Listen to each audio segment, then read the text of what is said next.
Well, I would have been less than 8, so probably 6 or 7 when I first found the book. Like, the book was on a shelf at home, and I mean, I was already aware that other kids' names you'd go out and you'd see like dolls or toothbrushes or mugs or whatever with kids' names on them, and my name was weird.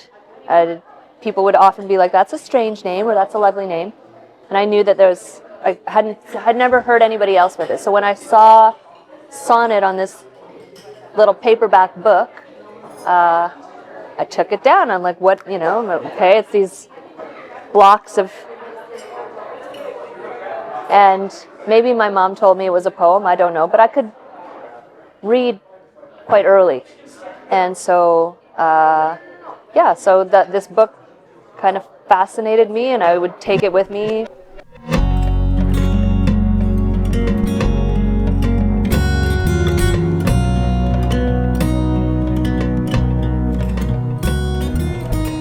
I think when I read it at that age, I knew that I wasn't reading something that sounded like anything that I had read before, right?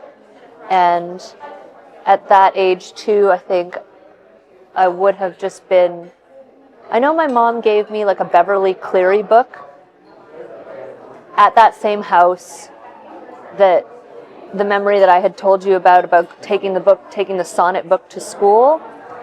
So I was, at the age of just kind of coming out of picture books into books with no pictures in them. So this too was a book with no pictures in it, and I think I just wanted to know what was going on. I also, though, around the same age, my dad had a textbook called Mastering Effective English that was a grade 11 textbook, I think, which I found, to me, felt like a game book. Like, it was like, take these clauses and order them so that the sentence makes sense. And I was like, ooh, fun. So that was the kind of kid I was. I loved Mastering Effective English. Like, I loved that book.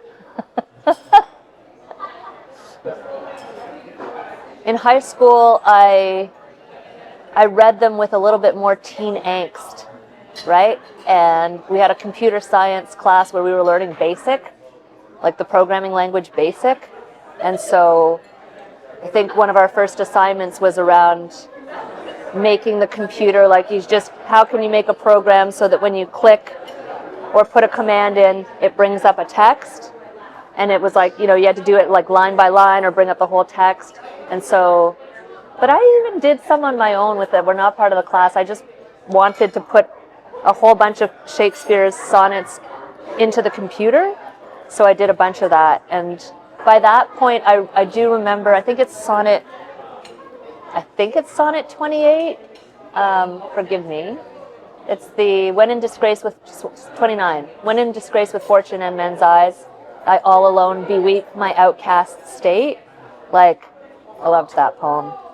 That was my teen angst poem. So yeah, that would have been like the next time that I spent real time with the sonnets, and then not again until after my second book was written. Then when I came up with this project for my third book, then I dove into them again. My earlier books have been about identity and belonging. So, like, a lot of the experiences that I had as a kid, especially in Manitoba, that place where I was when I was reading them the first time, so my poems have been often about who is it that thinks that this is their home. Who is it that's trying to push people out of their home or saying that they're foreign or don't belong?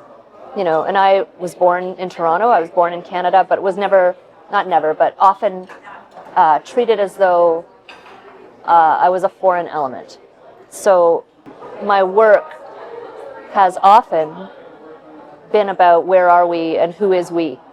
the project to use Shakespeare's sonnets came out of a whole bunch of different poetic conversations around found poetry, around erasure, kind of the studies that I was doing in my PhD at the time. And I was inspired by other erasure poets who were taking documents like Nurbasi Philip working with the document around the slave ship Zong. She did an erasure book of it.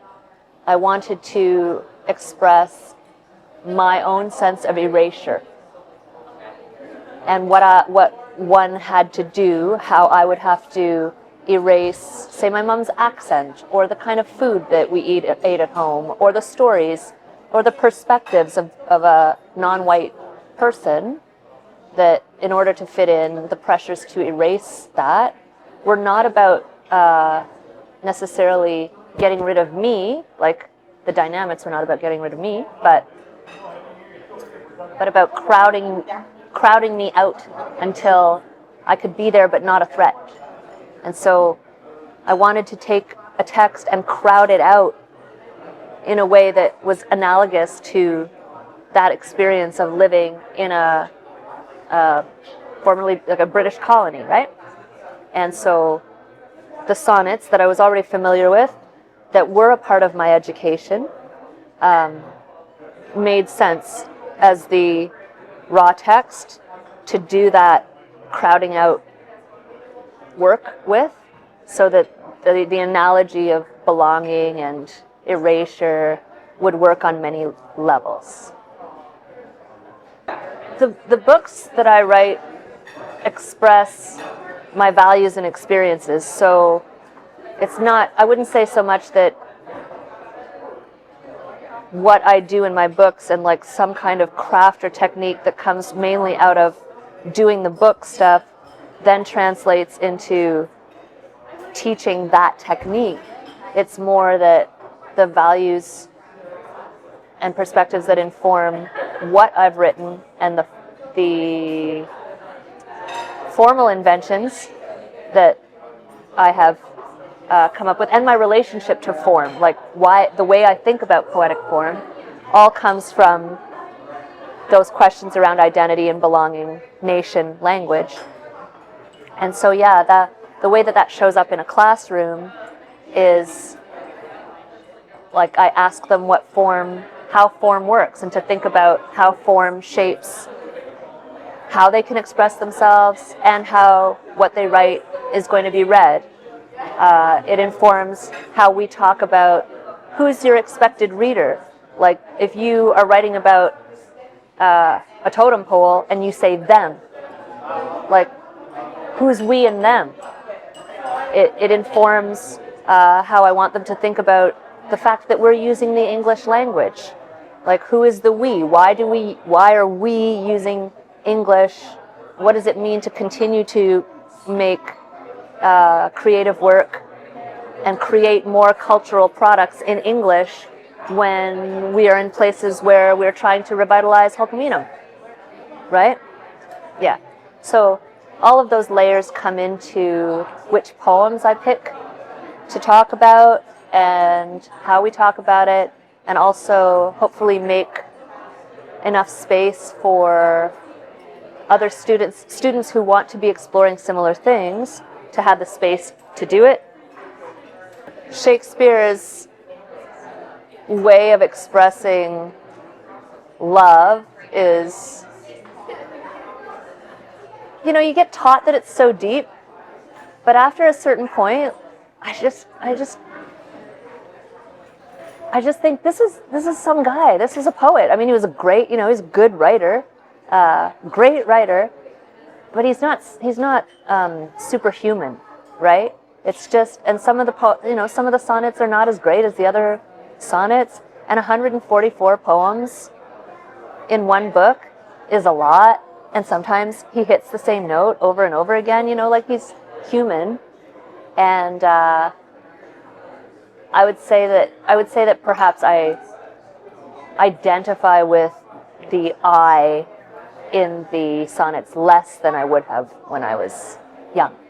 I teach many first-year classes. So each term I usually have a first-year poetry class, which means that some of the students have a background writing essays, or they've written fiction, but many of them have never taken poetry before. Some of them are not even creative writing majors. They're taking it as an elective. They're interested in it. So I am, this week, like, I'm reading poems that the students are telling me, literally, this is the first poem I've ever written. So that feels like a huge privilege and a huge responsibility, to nurture a good experience around expressing themselves that way or thinking in that way. Yeah.